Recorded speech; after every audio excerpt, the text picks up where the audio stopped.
Hello, and welcome to California in Focus. I'm Eliana Kernodal, Assistant General Manager for America's Talking Network, and joining me again today is California reporter for the Center Square, Kenneth Schrupp. How are you today, Kenneth?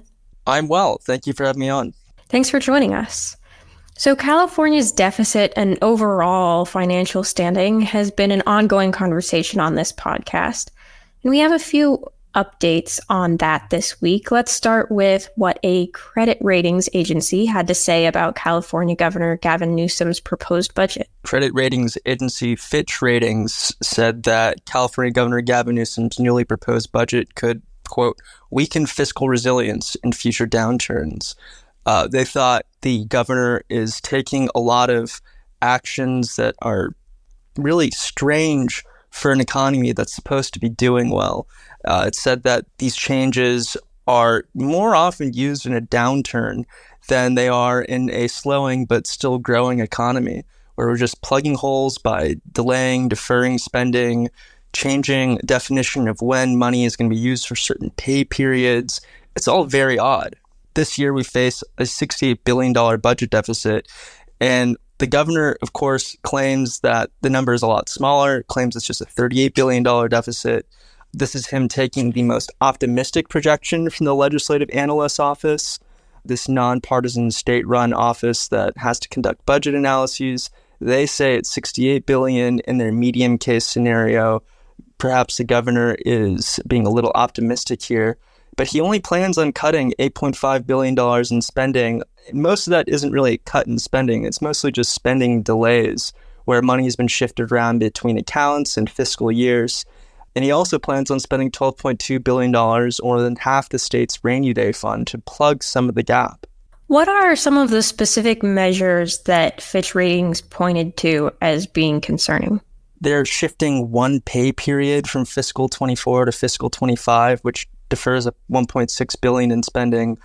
They're deferring about $500 million in payments to the state university systems by letting them borrow that money against what they're going to get next year, and then using about $1.3 billion of Proposition 2 debt repayment funding. That's money that taxpayers have said has to go towards debt repayment. He's using some of that to just make its regular pension contribution because California has the largest pension deficit in the entire United States. And why did Fitch Ratings weigh in on this? What's the context for their comments here? Fitch Ratings informs investors of the level of risk that a government bond is going to have, which then informs the yields that investors are going to demand for that bond. So if Fitch is losing confidence in California's fiscal resilience, that means investors are going to demand higher yields. Higher yields mean the state is paying a higher interest rate on its debt, which means that any project that the state finances beyond its existing revenues is going to get much more expensive. So connected to this, a California senator is hoping to improve the state's financial position to some degree by providing voters with more information on state and local bonds when they're going out to vote. What is Senator Kelly Sayarto's proposal? Her bill would require state and local bonds to include likely interest costs. Right now, if you look at a bond measure in California, you're going to have the principal that is taken out, the initial money that is loaned up front by issuing bonds for investors to buy at competitive rates. They bid amongst each other to be able to buy these bonds, and then just including the annual repayment costs. They don't. The actual text when you're in your ballot doesn't show what the actual interest cost is. You would have to multiply the payment per year by the number of years to actually get how much the bill is going to cost in the end. And there's another issue here too, where the interest rates that are estimated in these total repayment costs are comically low. If we were to look at, for example, Proposition 1, this is a California ballot measure backed by the governor that would spend $6.3 billion on housing and mental health services for the homeless. Its interest rate cost in the ballot measure is estimated to be $2.9 billion. So that's based on a 1.51% interest rate, which is less than half of the interest rate for the state's latest general obligation bond issuance. The state bond issuance in November 2023 of $682 million was done at 3.28% and 3.29%.